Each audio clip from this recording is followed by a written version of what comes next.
É, Bom, primeiramente vamos falar dia 11 de agosto, né? Dia 11 de agosto, dia do advogado, e inclusive essas palestras essa semana são a semana do dia do advogado, então são diversos temas aí, diversas palestras de direito. Dia 11 de agosto, não sei se os senhores vieram em alguma outra palestra, mas está sendo falado o porquê do dia 11 de agosto ser o dia do advogado. O primeiro curso jurídico no Brasil, ele foi instituído por um decreto em 1825, no Rio de Janeiro. Todavia, por questões políticas daquela ocasião, esse curso acabou não sendo instalado. Em 1826 foi retomado o tema pelo parlamento daquela ocasião, do Império, e foi editada a lei do dia 11 de agosto de 1827, criando o curso jurídico da Faculdade de Olinda e a Faculdade de São Paulo, a nossa faculdade do Largo de São Francisco.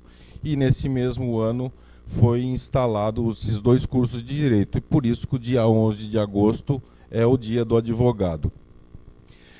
O advogado é uma figura antiga, já desde o tempo do Império e até muito antes do que isso. O advogado está, inclusive, no direito canônico, no ano de 490 a.C. O advogado está na nossa Bíblia, na Bíblia cristã. Na Bíblia cristã eu vou ler uma passagem, tá? Sem conotação religiosa, porque nós somos um país livre aí de credo, religião, então não pretendo dar um enfoque religioso, mas eu vou ler uma passagem da Bíblia que vai demonstrar até a importância do advogado e a função do advogado. Está na primeira epístola de João. Se alguém pecar, temos advogado junto a Deus, Jesus Cristo. Longe de o advogado querer se comparar com Jesus Cristo. Mas isso é para demonstrar que o advogado, a função do advogado, a colocação do advogado na Bíblia é de uma pessoa que está para intermediar, fazer uma interlocução entre alguma autoridade, longe também dos juízes serem Deus. Não somos Cristo, tampouco os magistrados são Deus. Mas o advogado, desde a Bíblia, desde essa colocação da Bíblia, é o profissional que faz essa intermediação entre a sociedade civil e a autoridade pré-constituída. Então essa é a importância do advogado, é a defesa da sociedade civil, é a pessoa que mantém essa interlocução da sociedade com o poder público. Bom, o advogado veio com a sua importância por todo esse tempo e hoje todo mundo sabe que está na nossa Constituição da República, de 1988. O artigo 133 fala que o advogado é indispensável à administração da justiça. O advogado é indispensável à administração da justiça. Eu tenho falado, ele é mais do que isso, ele não é indispensável à administração da justiça, ele é indispensável à subsistência do Estado. A justiça é muito simples a gente pensar. Vamos na área trabalhista ou na área civil. Sem o advogado não haveria sequer a provocação do poder jurisdicional, não haveria petição inicial, não haveria nada que o juiz pudesse fazer. Sem a provocação jurisdicional não haveria citação, não haveria contraditório e não haveria processo. No crime, apesar da denúncia ser privativa do Ministério Público, haveria até a denúncia, mas depois da denúncia, com citação, pararia-se o processo. E no crime a gente ainda tem as ações privadas e ações penais privadas subsidiárias, onde é imprescindível a função do advogado também. Então, mais uma vez, a gente mostra como o advogado é imprescindível, não só a administração da justiça, como o próprio funcionamento do Estado, porque um Estado, dentro dos seus três poderes, com um poder sem funcionamento, é um Estado falido, não funcionaria. No Executivo e no Legislativo, a figura do advogado também é imprescindível. No Legislativo, por quê? Porque o advogado é o conhecedor do direito, ele tem a atividade privativa de dar assessoria e consultoria jurídica. Então, o advogado, apesar do legislador poder ser uma pessoa leiga no direito ou ser de qualquer área profissional, ele vai precisar da presença do advogado para a elaboração de um projeto de lei. O legislador chama a sua consultoria jurídica, fala, eu estou com uma ideia de legislar, editar um projeto de lei nesse sentido, e tecnicamente eu queria saber se é possível. existe a hierarquia das leis, não existe, eu posso editar, é competência do Estado, eu sou deputado estadual, é competência do município, eu sou vereador. Então o advogado é imprescindível também para o funcionamento do Poder Legislativo. E assim também é no Executivo, a começar pelas próprias procuradorias. Procuradorias municipais, procuradorias do Estado, procuradoria das autarquias federais, estaduais, municipais. Então, sem o advogado, não haveria o funcionamento do Estado. Então, por isso que eu sempre insisto, o advogado não é indispensável à administração da justiça, o advogado é indispensável à própria subsistência do Estado de Direito. E uma outra função muito importante dos advogados, que é justamente dentro dessa postulação, fazer com que o princípio da ampla defesa seja exercido. Sem advogado não haveria ampla defesa. Quem iria exercer a defesa dos tutelados, dos jurisdicionados, da sociedade civil? Não tem outro profissional habilitado para tanto. Então, sem o advogado não haveria a ampla defesa. Não haveria defesa, não haveria Estado de Direito funcionando. É por isso que o advogado é indispensável à administração da justiça e à própria subsistência do Estado. E, repito, o advogado é imprescindível para a subsistência do Estado de Direito, que é o advogado que defende direito alheio para que esse Estado todo funcione. A gente fala em direito alheio, importância do advogado, daí a gente vai pensar, poxa, toda causa é uma causa importante, né? E vem, até agora a gente está falando de mensalão, poxa, advogado mensalão, olha, é um maior esquema de corrupção, segundo a promotoria, até os dias de hoje, que já existiu no governo. Isso é um advogado realmente é importante ali, porque é uma causa grande, é uma causa que vai atingir toda a sociedade, é erário público. Mas não, o advogado é importante na sua causa, porque ele está defendendo direito alheio. Então o advogado que está defendendo uma questão de guarda vinda da assistência judiciária de uma pessoa mais simples possível, que não tenha condição de contratar um advogado, é o maior direito da vida dele, ou um dos maiores, ou o outro advogado simples que economizou um dinheiro e comprou um bem, uma geladeira, uma televisão, teve algum problema, conseguiu juntar dinheiro para contratar um advogado para discutir Código de Defesa do Consumidor, aquele é um bem indisponível do advogado, é o bem do seu outorgante. Então, todas as causas são importantes e não são só as grandes causas que são importantes. A gente tem que pensar que a nossa importância está justamente porque, caso a caso, do mais simples ao mais complexo, de menor valor ao de maior valor, a gente está contribuindo com todo o funcionamento do Estado. E é essa a importância do advogado na sociedade que levou o legislador a editar as prerrogativas dos advogados, direitos e prerrogativas para o exercício da profissão. Bom, aí eu vou entrar na seguinte questão, direito e prerrogativa. Direito, o que são direitos? O que é um direito? Direito, creio eu, que todo mundo sabe aqui o que é. Até é difícil conceituar, porque no nosso dia a dia é tão corriqueiro direito, mas direito, de uma forma bem sucinta, é um ato, uma conduta segurada por lei.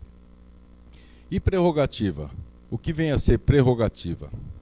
Tanto se fala de prerrogativas, o nosso próprio estatuto no artigo 7º fala são direitos dos advogados, ele não fala são prerrogativas. Bom, prerrogativa é o seguinte, prerrogativa vem do latim de privus, privus que significa privativo, privado. Então prerrogativa nada mais é do que algo privativo. Direitos e prerrogativas é um direito privativo de advogado. Só o advogado vai exercer aquele direito. E é por isso que o nosso estatuto fala são direitos dos advogados. São direitos privativos dos advogados, são direitos próprios dos advogados. Então, direitos e prerrogativas nada mais são do que direitos próprios ao advogado que visam regular atos, condutas ao exercício profissional. E por que isso? Por que o legislador entendeu isso? Devido à nossa importância em todo o sistema nacional, em todo o panorama do Estado de Direito, o legislador entendeu que o advogado ele precisa de uma garantia de direitos que assegurem o seu exercício profissional a fim de proteger a sociedade civil, de manter todo o Estado em funcionamento. Então é por isso que existem direitos e prerrogativas, e é isso que é direito e prerrogativa. Condutas específicas dirigidas aos advogados que garantem o exercício profissional dos advogados. Os direitos e prerrogativas dos advogados estão no nosso Estatuto, artigo 6º e 7º, que eu costumo chamar de prerrogativas específicas. Por que eu chamo de prerrogativas específicas? Porque o nosso Estatuto também tem outras disposições legais que são dirigidas aos advogados, então são direitos próprios dos advogados, mas não estão no capítulo próprio que fala das prerrogativas dos direitos próprios aos advogados. Depois eu vou entrar no artigo 6º e 7º e eu vou dar de exemplo aqui algumas outras prerrogativas que eu tenho chamado de prerrogativas esparsas que estão no nosso Estatuto. Artigo 24, parágrafo 4º do nosso Estatuto.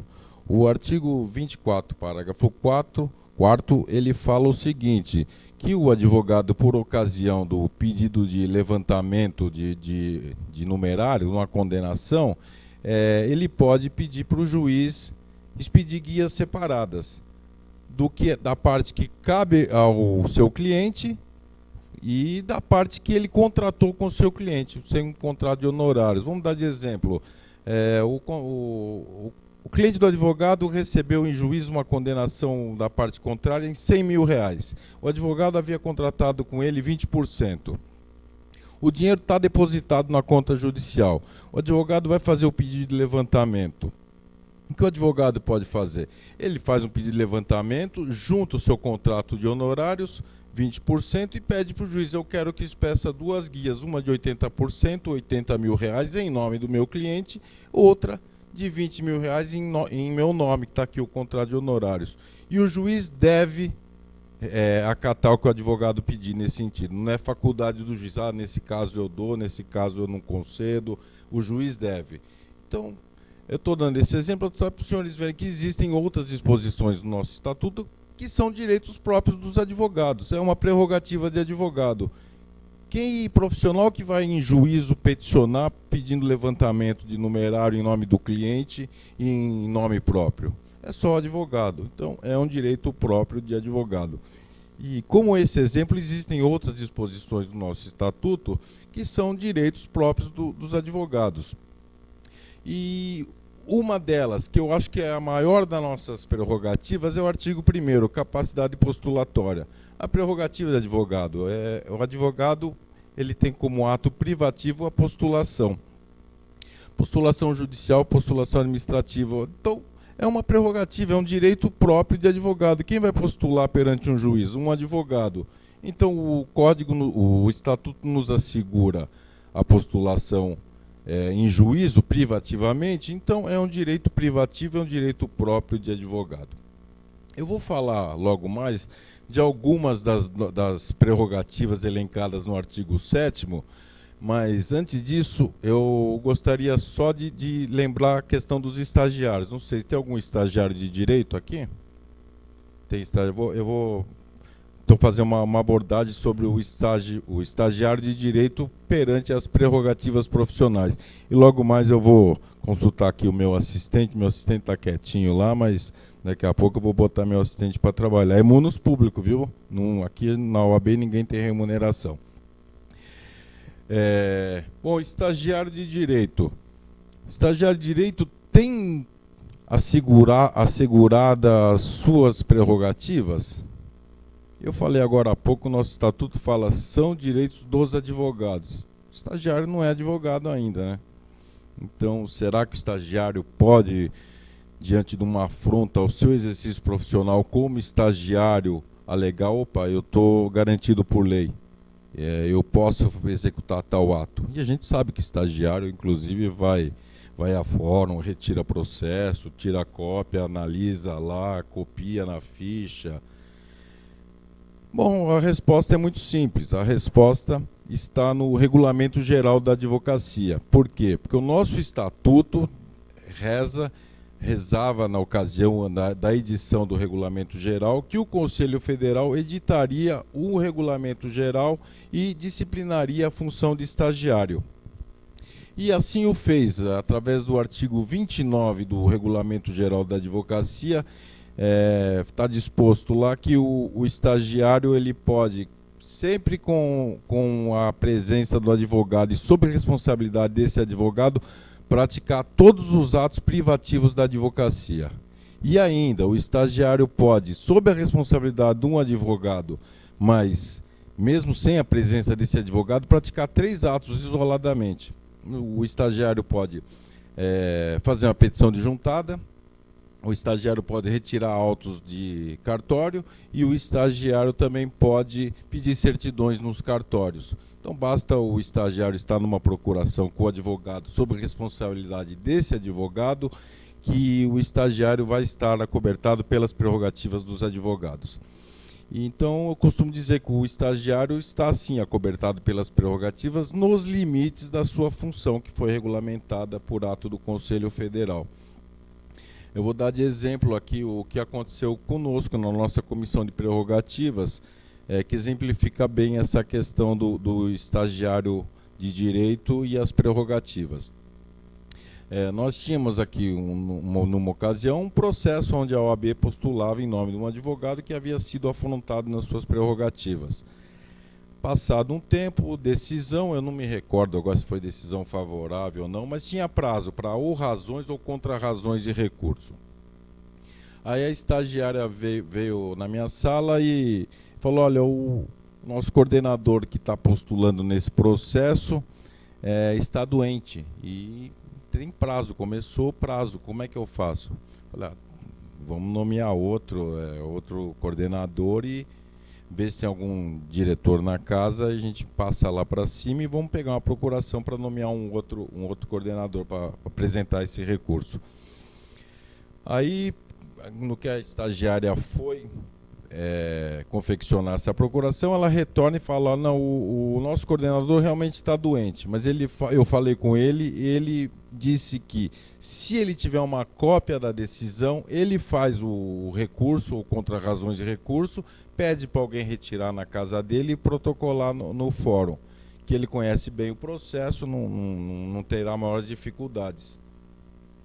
Eu falei, então ótimo, então faça uma procuração no meu nome como advogado, no seu nome como estagiária, com finalidade específica para retirar os autos de cartório para fins de obtenção de cópias, uma prerrogativa dos advogados. Ela fez a procuração. Quem outorga a procuração, o nosso presidente, atualmente nosso presidente em exercício, Dr. Marcos da Costa, mas é o presidente da ordem que representa a ordem, ou na sua falta, um outro diretor. Ela fez a procuração lá, então, o Dr. Marcos da Costa, representante da OAB, nomeia e constitui seus advogados, Luiz Roberto Mastromauro, OAB tal, e a estagiária fulana tal, OAB tal, para representar o advogado nos autos do processo tal. Foi a estagiária lá para o João Mendes. Chegou a estagiária no João Mendes, o que ela fez? Ela fez uma petição de juntada. Ela tinha feito essa petição, tinha falado para mim, ó, doutor, tá aqui, assina. Eu falei, não, eu não preciso assinar, assina só você. Petição de juntada você pode. A procuração tá no meu nome, eu sou responsável. Deixa eu ler, eu li a petição, tá ok, não tem problema nenhum, assina e pode ir lá protocolar essa petição, despacho com o juiz, que a gente tenha certa urgência. Ela foi lá, bateu na porta do juiz, foi atendida pelo juiz, outra prerrogativa de advogado, ser atendido pelo magistrado, independente de ordem de chegada ou horário previamente marcado. Foi atendida pelo magistrado, despachou a petição, falou, estou pedindo aqui a juntada dessa procuração da OAB, preciso retirar os autos de cartório para fins de obtenção de cópia. O juiz despachou, ela foi ao cartório, cumpriu toda a sua função, tirou as cópias, devolveu o processo, a gente enviou lá as cópias e o processo tramitou normalmente. Por que eu estou dando esse exemplo? Para a gente perceber que o estagiário tem sim prerrogativas. Vamos imaginar que o juiz falasse, não vou atender estagiário. Estagiário eu não atendo, eu só vou atender advogado. É direito de advogado o atendimento no meu gabinete. Eu falo o seguinte, o estagiário ele tem prerrogativa assegurada nos limites das suas funções de estagiário. Que nesse caso a nossa estagiária iria fazer lá no gabinete dos despachar uma petição? Para quê? Para a juntada de subestabelecimento visando a retirada de autos de cartório. São funções que o estagiário pode fazer independentemente da presença do advogado. No caso, a minha presença, que era o responsável pela estagiária. Então não vejo óbice nenhum. Se porventura o juiz falasse não, não vai entrar, não, ela ia chamar algum advogado da Ordem dos Advogados, iria lá acompanhá-la e teria que garantir o acesso dela à sala do juiz. E por que eu estou falando tudo isso dentro dos limites da função? Porque já ocorreram casos aqui conosco do estagiário estar querendo conversar com o juiz, mas ele quer discutir mérito, ele quer discutir uma petição de um documento que ele está juntando, que ele precisa de um alvará para levantamento de dinheiro, porque é um inventário ou qualquer outra ação, e o juiz acaba não atendendo, fala, não vou conversar com o senhor sobre isso. Está certo o juiz, porque o estagiário está excedendo a sua função, ele está discutindo o mérito. Se ele tiver com o advogado do lado, o advogado falar, converse com o juiz, está sob minha responsabilidade, tudo bem. Mas se o estagiário estiver sozinho, não é um ato que ele pode isoladamente cumprir. Então o estagiário está cobertado das prerrogativas desde que esteja no cumprimento das suas funções nos limites do Estatuto e Regulamento Geral da Advocacia. Bom, ainda antes de ingressarmos nas nossas prerrogativas, eu vou falar uma coisa aqui que eu acho que é muito importante a gente saber nos limites das nossas prerrogativas. A gente vai ver a prerrogativa ser atendido por magistrado, inclusive a obrigação dos magistrados pela lei orgânica da magistratura atender a todos que o procurem em caso que possibilite solução urgente, todos, logicamente, em especial os advogados. O advogado tem direito a retirar os autos de cartório pelos prazos legais, o advogado tem direito à obtenção de cópias. Mas qual o limite dessa prerrogativa? Até eu falei do atendimento nos seus gabinetes pelos magistrados. A gente vai cair numa questão bem subjetiva. Meu assistente, presta atenção aí que isso daqui o senhor vai me ajudar muito daqui a pouco, hein? Atendimento no gabinete. Está tendo uma audiência. Pô, mas eu estou com um caso urgente, eu não sou criminalista, vamos supor um advogado criminalista. Pô, o meu cliente foi preso, mas totalmente contrária à lei, a prisão dele, totalmente arbitrária, e ele foi torturado, apanhou na viatura, apanhou na delegacia. Eu preciso falar com esse juiz urgente. E eu tenho uma prerrogativa que me assegura isso, ser atendido pelo magistrado, independente de ordem de chegada e horário previamente marcado. Então eu vou chegar lá, vou entrar. Não, a gente tem limites nas nossas prerrogativas. Primeiro é o bom senso. Isso daí não está escrito em lugar nenhum. É bom senso. Mas no nosso estatuto tá disposto sim os nossos limites das prerrogativas. E os limites estão prescritos justamente na parte contrária, no capítulo que disciplina a nossa conduta ética. São os nossos deveres. Direitos e prerrogativas, direitos são os nossos direitos, parte ética são os nossos deveres, nossas obrigações na conduta como profissional. Justamente lá na parte da ética que fala a palavra prerrogativas da primeira vez. O advogado tem que se tornar merecedor das autoridades, zelando pelas suas prerrogativas.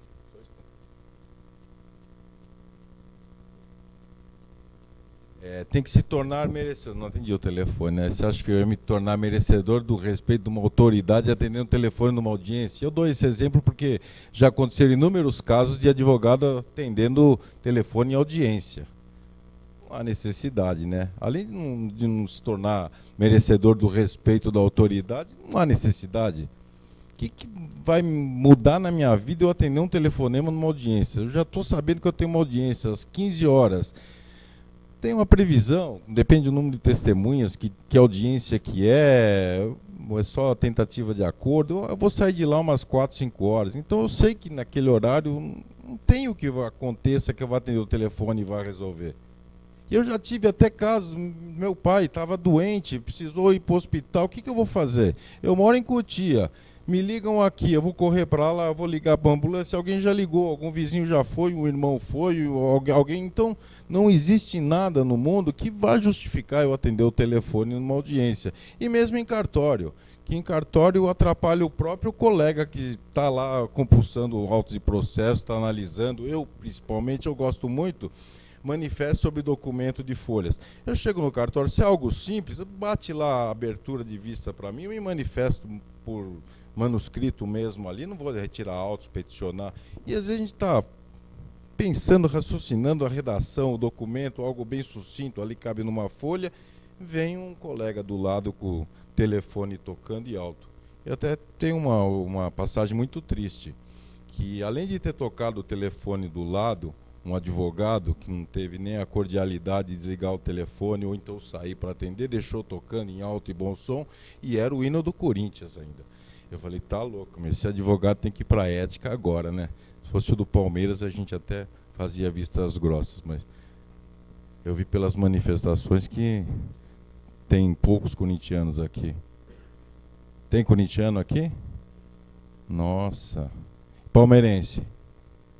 Ixi, nós estamos em número reduzido hoje. O que importa é a qualidade, não a quantidade palmeirense. Do futebol, no direito isso não tem nada a ver. Mas então, o advogado ele tem limite às suas prerrogativas e está justamente nas nossas disposições de ética. Que o advogado tem que se tornar merecedor do respeito das autoridades, zelando pelas suas prerrogativas e agindo com destemor. O que é destemor? Destemor é uma palavra, eu sou destemido, um militar no meio da guerra, ele é um homem destemido. Destemor é uma palavra muito subjetiva, né? O que pode ser destemor? Eu chegar lá, eu sou destemido, eu vou chegar e vou chutar a porta do juiz, eu tenho direito a entrar, eu vou lá e chuto a porta. Não, também o oposto não pode ser. Eu olho, vejo a frestinha, falo excelência, excelência, ou então dou uma batidinha na porta. Acho que ele não ouviu, melhor ir embora. Então não é nem lá nem cá, né? Destemor é o que eu falei no começo, não está escrito em nenhuma lei, mas a gente tem que ter bom senso. Eu vou dar um exemplo que aconteceu conosco na Comissão de Prerrogativas, para os senhores sentirem bem a medida de destemor. O que é destemor? Não é nem muito, não é extrapolar, não é exceder e também não é ficar recatado, submisso, acatado. E vamos ver lá o nosso exemplo, os senhores vão tirar as conclusões próprias. Na ocasião das invasões dos escritórios, uma diligência nossa da OAB com 18 mandados de prisão. Foram ao escritório de advocacia com 18 mandados de prisão, levaram todos os advogados, alguns estagiários e advogados, para a Polícia Federal. A OAB, através da sua comissão de prerrogativas, foi para a Polícia Federal com diversos assessores para acompanhar a lavratura daquele, do advogado estagiário. E naquela ocasião o presidente da comissão pediu que eu e um outro colega aguardasse a chegada do titular daquele escritório, que, segundo informações, estava sendo conduzido para a Polícia Federal. Ficamos aguardando e realmente chegou lá o advogado conduzido por um delegado de calça camuflada, coturno, cinto NA, para uma diligência nas imediações da Avenida Paulista. Não entendi por que todo esse aparato, mas enfim, ele estava lá se sentindo um Rambo e conduzindo o advogado de maneira truculenta, e o advogado estava algemado. O meu colega de imediato falou, mas por que ele está algemado? Ele não representa perigo nenhum, está aqui, está acompanhando, vai ser ouvido, tira a algema do advogado, isso é degradante, é humilhante. Princípio de inocência, nem se sabe se ele fez ou não fez alguma coisa, ele é acusado eventualmente. O delegado todo Rambo, não vou tirar coisa nenhuma, aqui quem conduz sou eu. Eu sou a autoridade máxima nessa condução e eu vou apresentar para a autoridade máxima que preside o inquérito e a autoridade lá que decide. Nisso, a gente estava no corredor e a porta onde estava o presidente do delegado que presidia o inquérito era logo ali do lado. Ele entrou com o advogado e todas essas diligências criam um certo clima tenso, há uma discussão às vezes acalorada, e essa aí foi de imediato, já estava tenso o clima. Chegou o advogado algemado, ficou mais tenso ainda. No que ele entrou lá na sala com o advogado algemado, eu e meu colega entramos logo atrás, e acho que, sem perceber, entramos de uma maneira mais abrupta assim, e tinha um agente da Polícia Federal lá que, quando viu, levantou uma arma, engatilhou e mirou para nós, né? Aí medidas de destemor.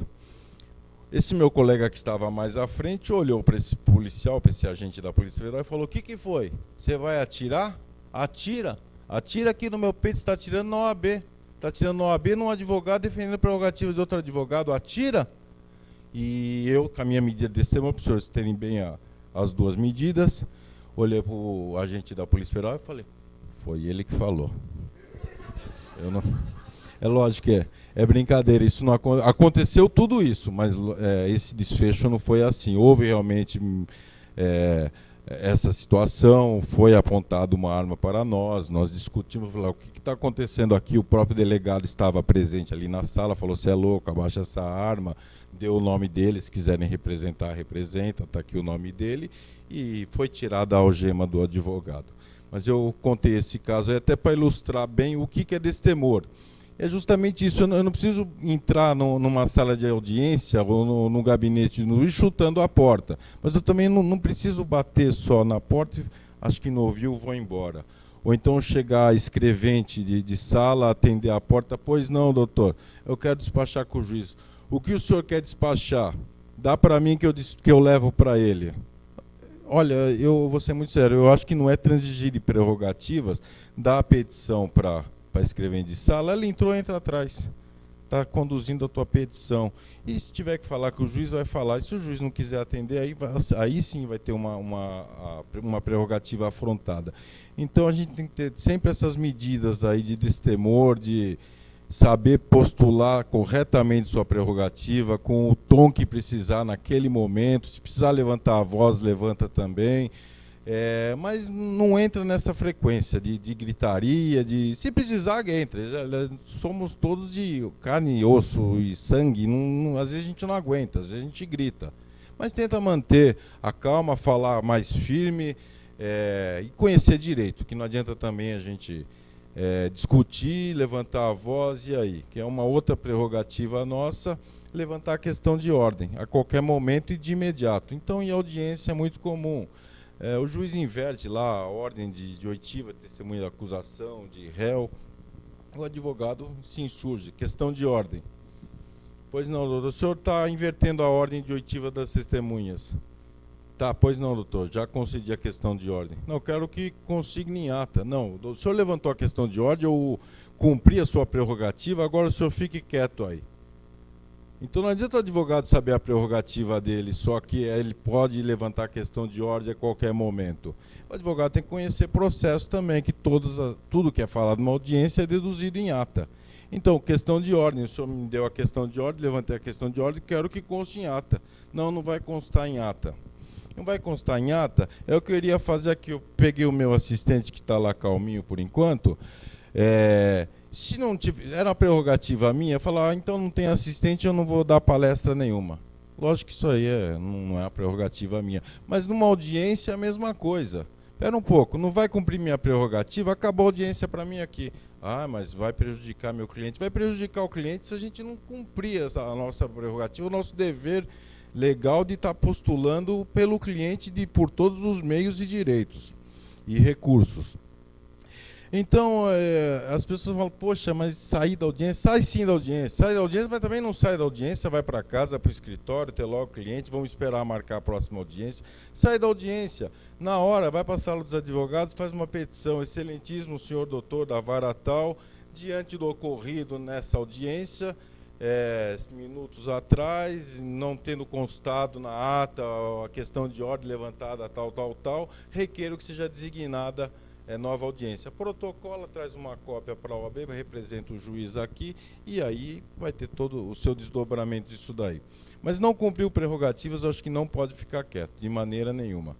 Tem que agir com destemor, e com essa medida de destemor que seja sempre o ideal para combater a afronta. Se não houver combate à afronta nos meios de destemor plausíveis, o advogado trabalha com a caneta, ele não vai pegar uma arma, ele não vai sair brigando, dando murro com a autoridade. Põe no papel e a gente vai processar. Até a gente teve um desagravo recente agora. Um assessor nosso estava acompanhando um advogado, foi um outro assessor designado que entrou com o HC e conseguiram uma liminar, foram os dois acompanhar o advogado na Polícia Federal.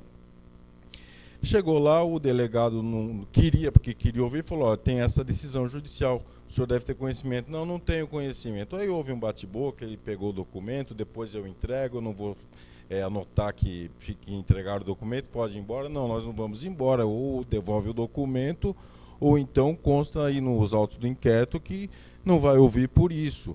Não, não vou. Aí houve discussão, vamos embora.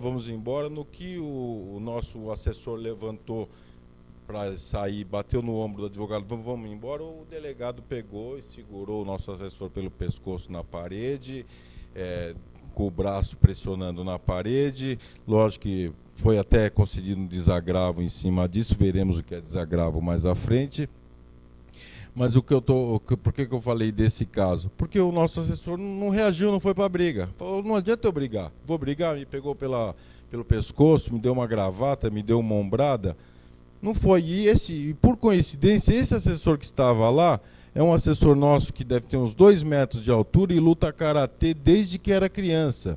Então ele ia pegar o delegado ali, não sei se o delegado conhece alguma arte marcial ou não, mas se fosse para brigar, eu tenho certeza que o delegado era até baixinho, ele falou, ia se dar mal ali. Mas não é essa a função do advogado. O destemor do advogado vai até certo limite. Depois desse limite é no papel, tanto que a gente representou esse juiz, foi ofício para o ministro da Justiça, para todas as autoridades acima dele, e agora está sendo processado no papel.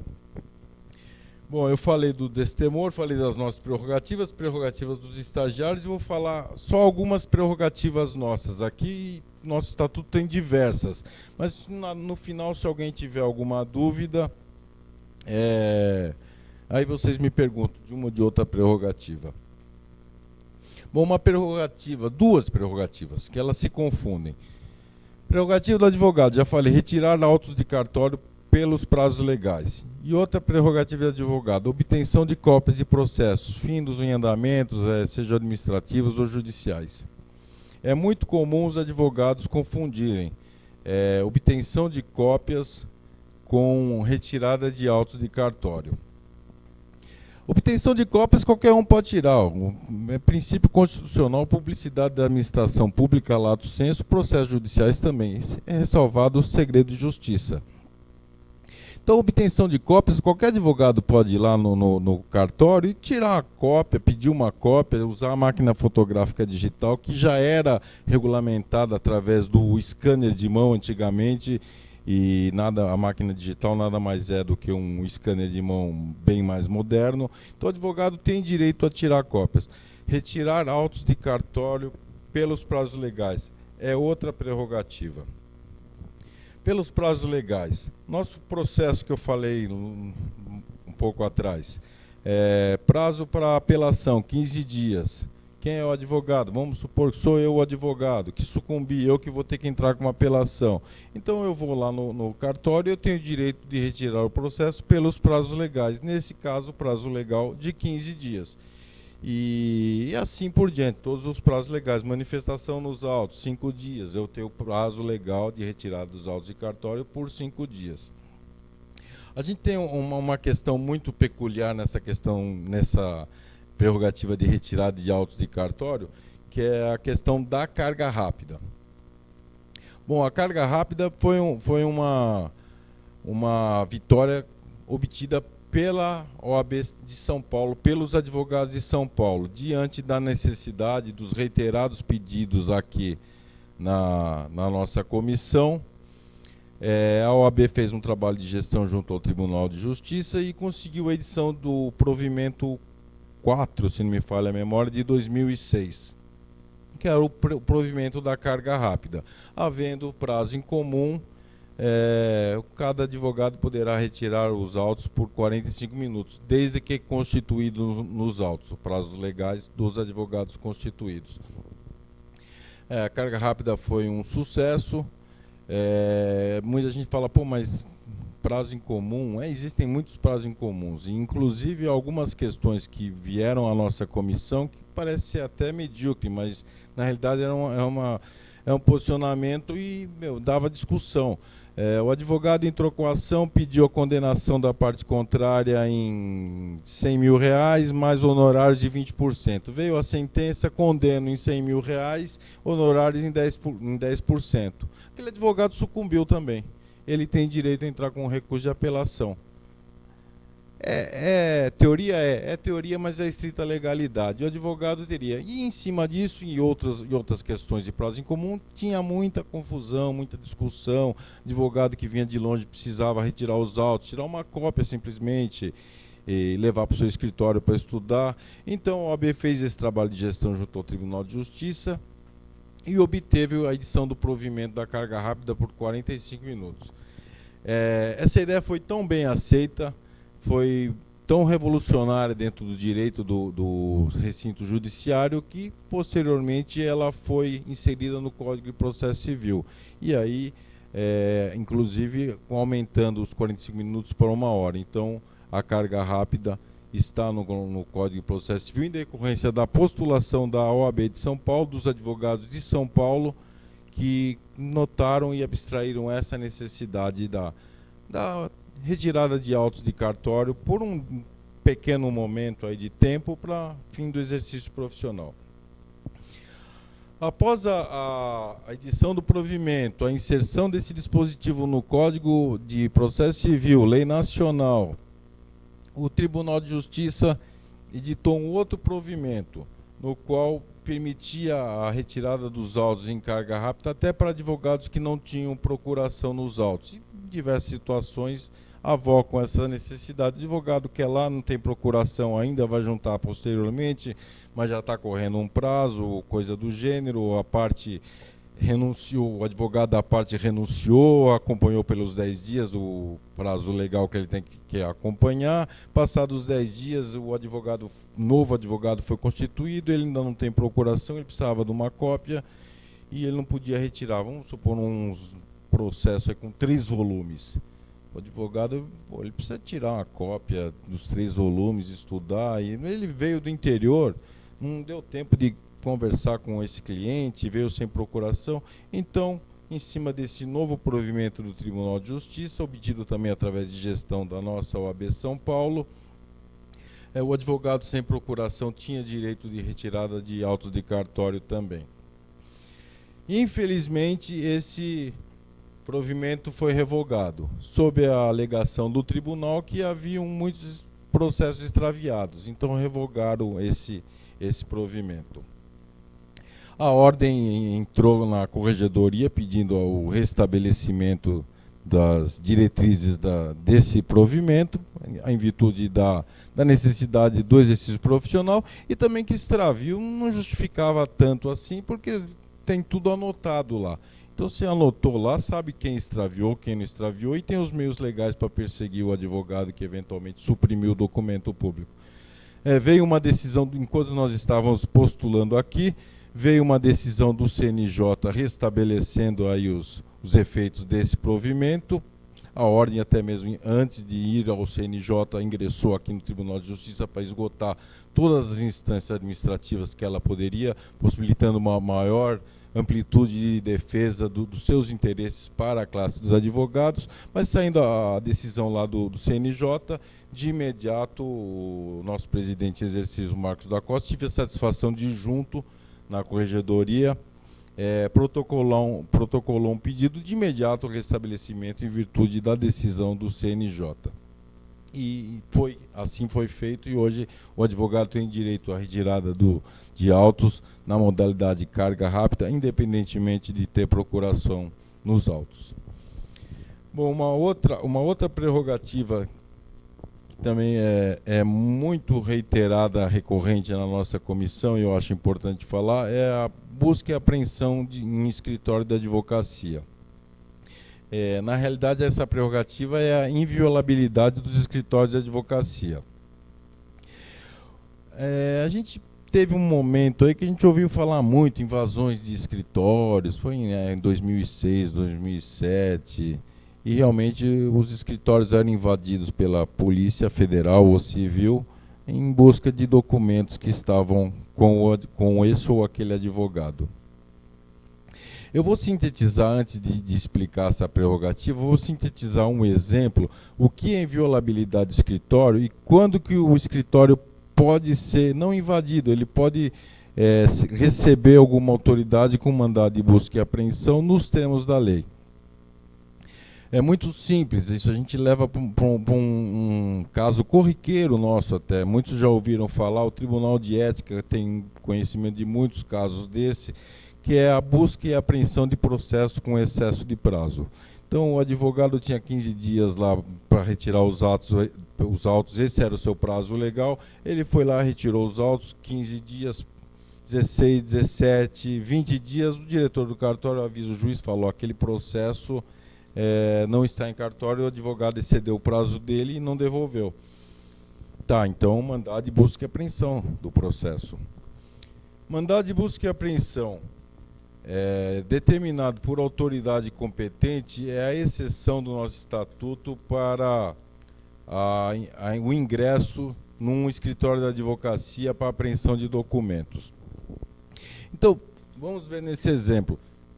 Mandado de busca e apreensão de autos de processo número tal, o objeto está identificado. A quem é dirigido o mandado de busca e apreensão? Ao advogado fulano de tal, OAB tal, está aqui no livro, ele assinou. Mandado de busca e apreensão. O oficial de justiça vai ao escritório do advogado, vai ingressar ao escritório da advocacia e vai procurar o objeto da busca e apreensão, que é o processo número tal. Então esse é o exemplo que sintetiza aí a busca e apreensão ressalvada no nosso estatuto no que tange a inviolabilidade de escritório. E vamos imaginar o seguinte, um processo fora de prazo, ele já tem uma ilegalidade. O advogado, legalmente, ele pode retirar os autos de cartório pelo prazo legal. Então, excedido o prazo, já há uma ilegalidade. E, eventualmente, até uma supressão de documento público, uma outra ilegalidade aí na esfera criminal. Bom, considerando que esse é o nosso exemplo, por que então a ordem brigou tanto com as autoridades naquela ocasião de invasão dos escritórios? Será que as autoridades que determinavam as buscas e apreensões não eram competentes? Não, eram sim, era o juiz da vara tal que estava investigando o caso tal e nos autos daquele inquérito ou processo judicial ele determinava uma busca e apreensão em escritório de advocacia. Bom, então o que acontecia que a ordem se insurgia tanto? O que acontecia era muito simples.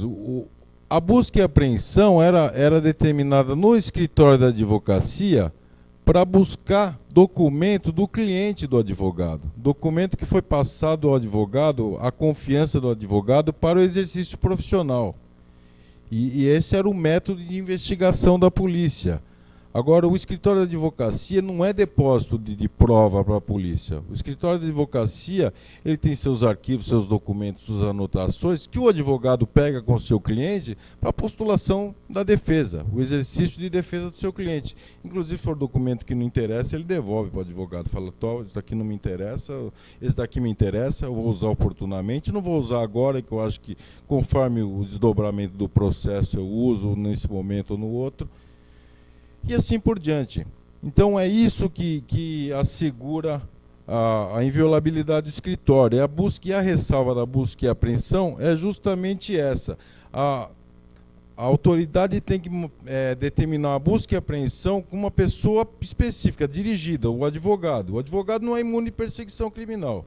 Se o advogado estiver figurando como acusado num inquérito e dentro daquele inquérito, daquele processo, o juiz tiver elementos suficientes para buscar algum documento do advogado em razão do pseudo ato ilícito, o alegado ato ilícito que ele tenha cometido, tudo bem, está ressalvado. Agora, para buscar documento de cliente do advogado, aí há uma vedação. Só dá uma lida aqui para mim no artigo 7º, inciso 2. Depois eu vou falar a diferença.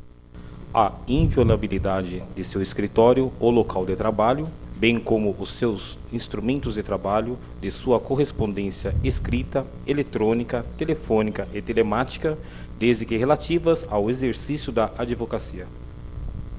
Tá, muito obrigado. Esse dispositivo, ele foi alterado essa leitura do meu assistente, ela é em decorrência da alteração feita pela redação dada pela Lei 11.767 de 2008. Porque antigamente o texto legal era o seguinte: salvo caso de busca e apreensão determinada por magistrado e acompanhado de representante da OAB. Então, em cima dessa antiga descrição legal, as autoridades entendiam que poderiam entrar no escritório para buscar documento de cliente que tinha sido confiado ao advogado. E desde essa alteração foi inserido no final do dispositivo, desde que relativas ao exercício da advocacia. Então, justamente o que eu falei.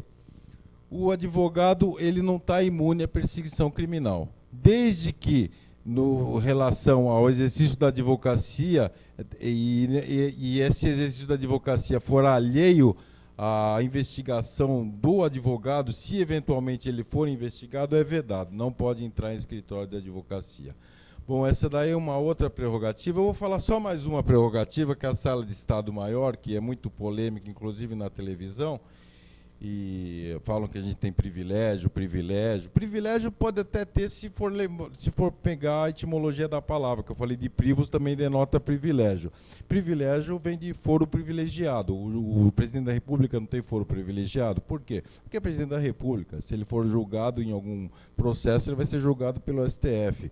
Não tem cabimento o presidente da República ser julgado lá pela minha comarca, o juiz da minha comarca de Cotia. É a mais alta autoridade do nosso Estado e, logicamente, ele vai ser julgado pelo Supremo Tribunal Federal. Acidente de trânsito tem foro privilegiado também. Ação de alimentos tem foro privilegiado. O legislador, em cada situação, cada conduta, ato que ele regulamentou, ele entendeu isso ou aquilo com questão de privilégio no sentido de não de regalia, de garantia, de assegurar, no sentido de essa situação merece um tratamento diferenciado. Bom, sala de Estado Maior. O advogado, até trânsito em julgado e sentença condenatória, ele tem direito a ser preso em sala de Estado Maior e, na sua falta, prisão domiciliar. Ah, mas aí é privilégio mesmo, né? Aquela conotação bem de é um privilegiado, é regalia. Por que o advogado faz o que todo mundo faz, cada um dentro da sua profissão, e na hora de um crime o advogado, não, o advogado vai ficar separado, vai para uma sala de Estado Maior e, se não tiver, vai ficar com prisão domiciliar? É muito simples, tá? Parece que, não, pô, advogado é só porque é advogado. Não é só porque é advogado. Primeiramente, é pelo que eu falei no começo. O advogado, ele exerce função indispensável à sustentação do Estado de Direito. E o advogado é a pessoa que está dentro dessas relações jurídicas. Tudo no nosso Estado são relações jurídicas. Ele é o que está envolvido em tudo. O advogado no crime conversa com a família do preso, conversa com o preso, com o escrivão, com o carcereiro, com o juiz, com o delegado, com o promotor, com o ministro do STJ, STF. O advogado é o que está envolvido em todas as parcelas aí da continuidade de determinada situação. O que é muito comum acontecer, e parece, não, isso daí é só falando mesmo, porque não acontece. Acontece muito. É o advogado ser tido pela criminalidade como o delator, quem dedou. Acontece alguma coisa, vai preso alguém, fugiram 2, dá 2 semanas, vão lá no lugar tal, estouram uma casa lá, um carcereiro, e prende o resto da quadrilha. Quem que foi? Ninguém sabia. O único que sabia era o advogado que conversou com a família, com o escrivão, com o investigador, com o delegado, com o promotor. E normalmente isso daí é o advogado que delatou. Não sabe se tinha uma escuta autorizada, tinham outro meio de investigação, mas normalmente sobra para o advogado isso daí. E o advogado, vamos supor que esse mesmo advogado aí que foi tido pela criminalidade como quem dedou, ele cometeu lá uma outra conduta que alegaram que era crime, sonegação fiscal, sei lá, qualquer outra conduta, e de repente ele vai preso. Um processo independente, ele vai preso. Tem lá um mandado de prisão temporária, uma prisão preventiva, ele vai preso. Agora, quem atua no meio criminal, ou tem conhecimento do meio criminal, sabe o que vai acontecer com esse advogado que está marcado pela criminalidade se ele for colocado no mesmo recinto penitenciário dos outros presos. Mesmo que o preso daquela quadrilha que ele defendia não esteja ali. Existe uma comunicação entre presos, o doutor Alessandro brincou, desligue os celulares, mas a gente sabe que, infelizmente, existem celulares lá dentro, fazem a varredura, tiram os celulares e depois conseguem entrar com os celulares de novo, e existe toda uma rede de comunicação. Esse advogado, se for preso lá na ponta do estado e o ex-cliente dele estiver preso aqui na outra ponta do estado, vai chegar a informação que aquele advogado delator está preso lá. E esse advogado corre risco de vida. Isso é muito costumeiro na nossa comissão. Direto a gente tem caso assim, tivemos um caso uma vez no fim do ano que o advogado dois advogados foram presos, não sei porque, não interessa para a OAB, interesse jurídico da OAB não interessa nesse sentido, o porquê daquilo, interessa a OAB defender as prerrogativas do advogado. Até trânsito em julgado ele é inocente, e enquanto ele for advogado, a OAB vai postular essa prerrogativa de ser preso em sala de Estado Maior ou, na sua falta, prisão domiciliar. Nesse caso que eu falei que aconteceu num fim de ano aí, a esposa do advogado, de um dos advogados presos, a advogada também trabalhava no escritório, ela que fez essa interlocução entre o advogado preso e a OAB, trazendo documento, dando informações, etc. E ela quase chorava aqui, porque ela falava, meu marido está correndo risco de vida. Foi um assessor nosso lá conversar com o diretor, na ocasião era o CDP de Pinheiros. O próprio diretor pediu para o assessor, conversa lá na ordem, por favor, tirem esse advogado daqui. Não sei o que ele fez, mas eu já botei ele no seguro, tinha botado até no almoxarifado nesse caso, tinha improvisado o almoxarifado para separar esses dois advogados dos outros presos que estavam correndo risco de vida. E um outro caso, mataram o advogado lá em São José do Rio Preto, recentemente, São José dos Campos, recentemente, que era um caso do ex-marido que entrou lá na audiência e matou a ex-esposa, o separanda, e o advogado dela também.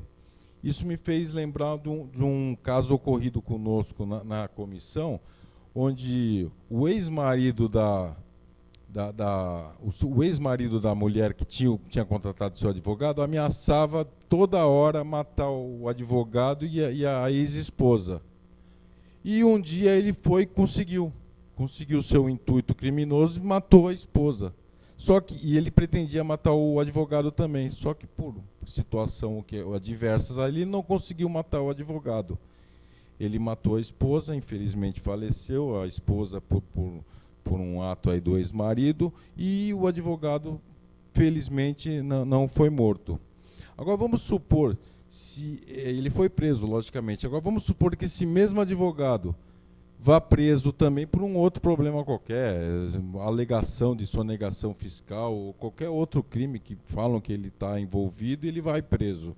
E ele cai no mesmo presídio desse ex-marido que já matou a esposa e tinha prometido que iria matar não só a esposa, como o advogado dela também. Ele já caiu na criminalidade, então esse advogado vai estar correndo risco de vida lá também. Então são por essas situações e outras situações que insere o advogado numa situação delicada no tocante à sua vida, é que nós temos a prerrogativa de, se caso presos, sermos presos numa sala de Estado Maior, ou, na sua falta, prisão domiciliar. Eu não vou falar mais de prerrogativas, não.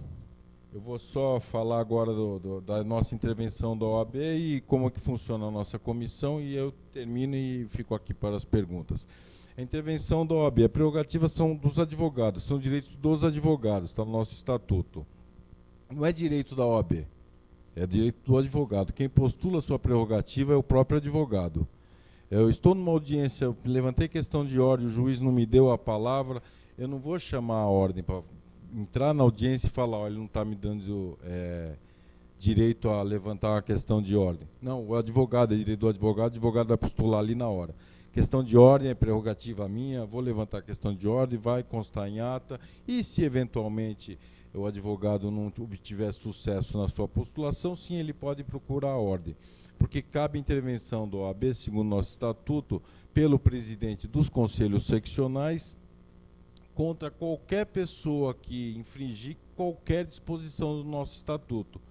Em termos de prerrogativas, artigos 6º e 7º, prerrogativas expressas ou as outras prerrogativas, conforme o caso, é cabível também. Então, cabe a intervenção da OAB. A prerrogativa é do advogado e pode a OAB defender, sim. A OAB tem defendido, logicamente, porque existem diversos excessos e, às vezes, não adianta o advogado, um caso muito comum é Receita Federal, cópia de processo administrativo na Receita Federal. Tá, eu conheço até advogados que, de modo próprio, ingressou com mandado de segurança, obteve liminar e foi lá na Receita Federal e obteve cópia sob liminar, mas isso é muito reiterado. Então tem vindo para a ordem, logicamente, toma uma outra postura, uma outra grandiosidade, porque ela está no estado inteiro e ela vai direto, com vários casos, ela vai em cima do cerne da questão. Então existe a intervenção da OAB por seu presidente, através da sua comissão de prerrogativas, nas seguintes modalidades. A OAB, comissão de prerrogativas, um grande escritório da advocacia que atende advogados. Os clientes, entre aspas, da comissão de prerrogativas são advogados que são afrontados nas suas prerrogativas e socorrem do seu grande escritório para a postulação do seu direito. A primeira modalidade de intervenção, representações. Representação junto à OAB nada mais é do que a representação que todos nós fazemos aí no nosso dia a dia profissional. Eu sou afrontado numa prerrogativa minha, eu tomei lá a postura em audiência, eu não obtive resultado, que eu faço uma representação contra aquele juiz. Endereço uma petição para a Comissão de Prerrogativas, excelentíssimo senhor presidente da Comissão de Prerrogativas, eu, Luiz Roberto Mastromal, me qualifico, venho expor que no dia tal, na audiência tal, fui afrontado na minha prerrogativa e requero providências cabíveis, ponto. Aí a ordem vai processar isso daí, representei contra o juiz perante o órgão de classe, e a OAB vai processar isso aí, vai mandar ofício, vai representar o juiz aí nas corregedorias, se for questão criminal, junto ao Ministério Público, o CNJ, e vai tomar as providências cabíveis. Outra modalidade de intervenção da OAB, assistência. Assistência nada mais é do que a postulação da OAB em favor dos advogados. O grande escritório da advocacia para os advogados, o que ela faz? Ela nomeia um advogado através do presidente, como eu disse, o presidente dos conselhos seccionais tem legitimidade, no nosso caso o Dr. Marcos da Costa, presidente de exercício, nomeia e constitui o advogado tal para postular em defesa do advogado tal em caso de prerrogativas. Muito comum para os senhores entenderem postulação da OAB em favor do próprio advogado. Sala de Estado Maior, advogado normalmente nessa situação aí não tem nem como postular, está preso, chega a notícia para nós, até mesmo porque é obrigação da autoridade policial comunicar, e mesmo durante a prisão a gente sempre tem um assessor acompanhando, chega a informação, é documentada a documentação, documentadas as informações, procuração do presidente, é nomeado um membro da nossa comissão, um advogado do grande escritório da advocacia, e é postulado um habeas corpus para a obtenção de sala de Estado Maior ou, na sua falta, prisão domiciliar. No cível, mandado de segurança, falei da Receita Federal, muito comum também. Chega a informação para nós, o presidente outorga a procuração para um dos nossos membros e esse membro vai postular um mandado de segurança da OAB em favor do advogado tal nos termos do estatuto. Essa é outra modalidade de intervenção da OAB. Tem uma modalidade que eu chamo de assistência para o ato, que é o acompanhamento. Eu fui numa audiência, já tive lá um atrito com o juiz, discuti com o juiz, não chegou a afrontar minha prerrogativa, mas deixou entender que que ele não iria deixar eu falar tal fato na outra audiência, eu fui incisivo com ele não gostou, mas não houve uma afronta, mas houve um clima bem tenso. Foi redesignada a assistência. Eu explico tudo isso para a minha comissão, falo, olha, eu quero uma assistência, que eu já vi que esse juiz, eu precisei discutir muito para ele constar o que o meu cliente falou em ata, ele não queria constar, discuti muito, e eu acho que na próxima audiência o clima não está bom. Então eu quero um acompanhamento, assistência para o ato, acompanhamento. E assim também é em delegacia, em órgão da administração pública, federal, municipal, estadual, é a outra modalidade de intervenção da OAB. E a última modalidade de intervenção da OAB é o desagravo público. Desagravo público. É difícil falar o que é desagravo público, porque desagravo público está totalmente normatizado, está prescrito na lei, mas é difícil falar porque o desagravo público envolve um lado muito abstrato, que é sentimento, é o advogado que é ofendido no exercício da profissão, ele tem direito ao desagravo público. Que é o desagravo público? É a reparação moral do advogado, independentemente da ação moral própria. Então, já comecei com a palavra moral. Moral é muito abstrato. É até bom falar nisso, que o nosso desagravo público, ele encontra supedâneo legal, aliás, constitucional, na Carta Magna, quando diz que todo mundo tem direito de resposta, independentemente da ação própria por danos morais. O nosso direito de resposta é o desagravo público. Então, o que é o desagravo público? É um direito de resposta exercido pela OAB em favor do seu advogado, seu inscrito. Eu falei diversos casos, o advogado foi ofendido, existem casos que o advogado é algemado, ele é jogado num camburão, tudo isso aí injustamente, ilegalmente, aí o advogado vem e representa na OAB, a OAB toma suas providências, representa criminalmente a autoridade, abuso de autoridade ou algum outro crime que possa ter ocorrido, representa disciplinarmente na corregedoria própria. Eu falei do delegado da Polícia Federal, manda ofício para o ministro da Justiça, manda ofício para o superintendente da Polícia Federal em Brasília, superintendente da Polícia Federal